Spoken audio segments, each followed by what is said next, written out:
जरूर कीजिएगा।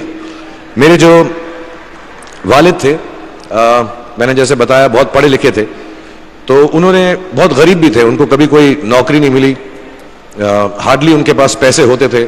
जो भी बिजनेस उन्होंने शुरू किया, इतनी तालीम हासिल करने के बाद भी वो फेलियर ही रहा। लेकिन उन्होंने बहुत प्यार दिया, और क्योंकि उनके पास पैसे नहीं होते थे तो मेरे हर जन्मदिन पे अपनी कोई पुरानी चीज मुझको दे दिया करते थे।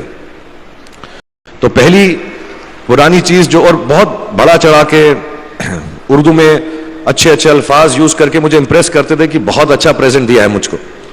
तो वो मुझे पहली चीज उन्होंने मुझे, ये मैं हर जगह पर बोलता हूं, स्कूल के बच्चों के फंक्शन पे, येल यूनिवर्सिटी में, एडिनबरा में, क्योंकि आप लोग सब अपनी लाइफ के उस थ्रेशोल्ड पे हैं जहां से आपको कामयाबी हासिल करनी है इंशाल्लाह।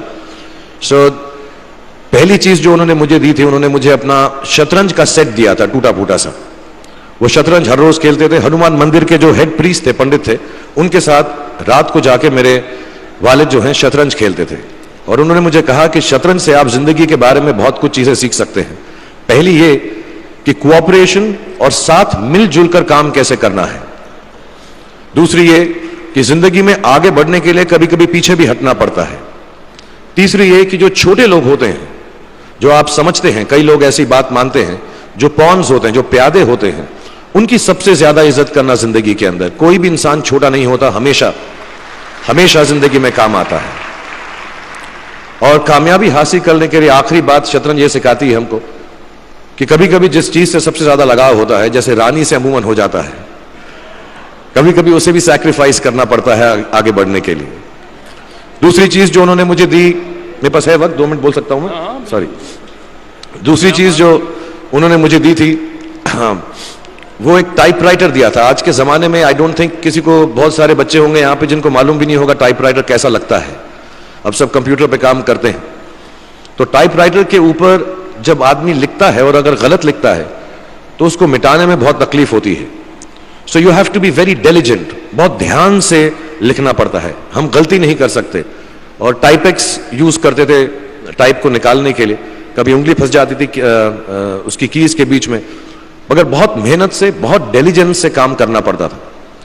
तो जब मैं उस पर टाइपिंग सीखा स्कूल में कॉमर्स करते वक्त, so the only thing I realise is that practice makes you perfect. तो जो भी काम आप जिंदगी में करें उसको डिलिजेंस से करें, ऐसा करें कि कोई गलती ना हो, अपना पूरा दिमाग लगाकर करें, सोच समझ कर करें, ऐसे करें कि यह काम जिंदगी में आपका पहला काम है और इसके बाद आपको मौका नहीं मिलेगा, और शायद यह काम आपका जिंदगी का आखिरी काम है, इसके बाद फिर मौका नहीं मिलेगा। So do it with that kind of diligence. तीसरी चीज उन्होंने मुझे कैमरा दी थी, क्योंकि बहुत गरीब थे, वो कैमरा चलता नहीं था बिल्कुल भी, सिर्फ उसके व्यू फाइंडर से बड़ी अच्छी अच्छी तस्वीरें दिख जाती थी, लेकिन खिंचती बिल्कुल भी नहीं थी।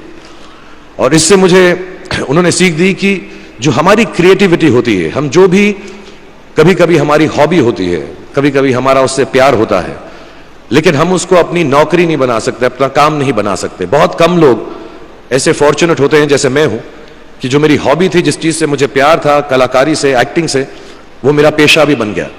अमूमन ऐसा होता नहीं है, लेकिन जो हमारी कला है, चाहे वो पोएट्री है, चाहे वो लिखना है, चाहे वो पेंटिंग है, चाहे जो भी चीज, गाना है, अकेले में गाना है, हमारी क्रिएटिविटी जरूरी नहीं है कि दुनिया एक्सेप्ट करे।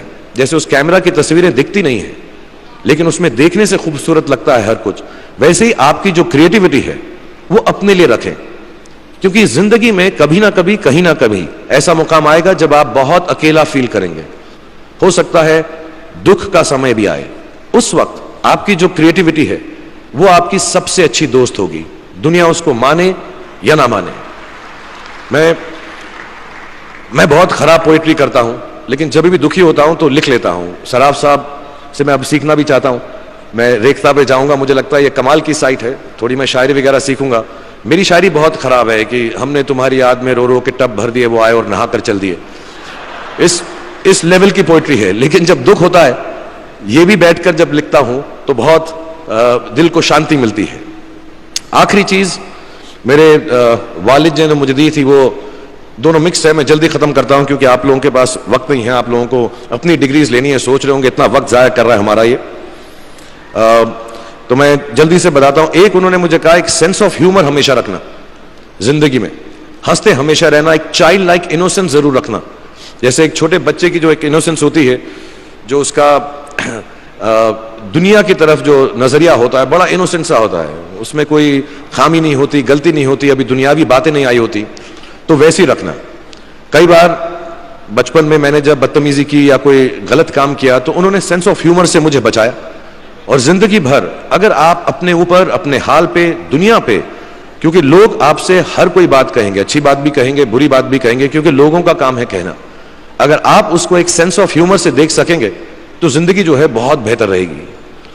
And last not the least, what my father gave me, what my mother gave me and what your parents have given you, आपके जो पेरेंट्स हैं जो आपको दिया है, वो सबसे बड़ी गिफ्ट है, गिफ्ट ऑफ लाइफ।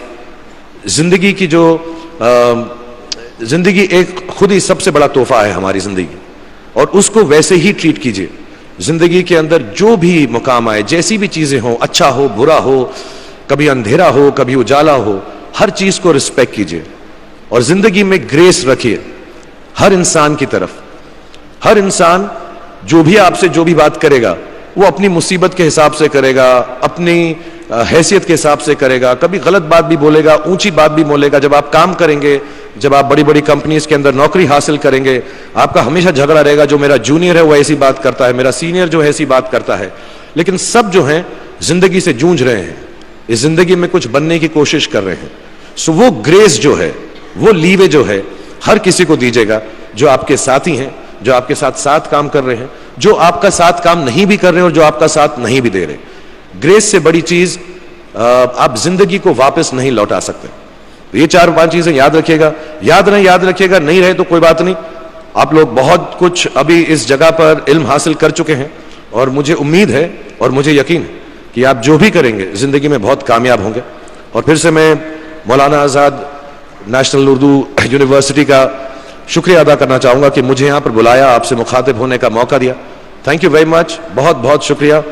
और आप, मुझे मालूम है कुछ टीचर्स जो होंगे यहां पर बैठे होंगे जो आपके फेवरेट नहीं भी हैं, जो बहुत स्ट्रिक्ट होंगे, डांटते भी होंगे आपको, उनको सबसे ज्यादा याद रखिएगा जब आप इस यूनिवर्सिटी से बाहर जाएंगे, क्योंकि जो सबसे ज्यादा टीचर आपसे स्ट्रिक्ट थे वो एक्चुअली सबसे ज्यादा आपसे प्यार करते थे। Thank you very much for having me here.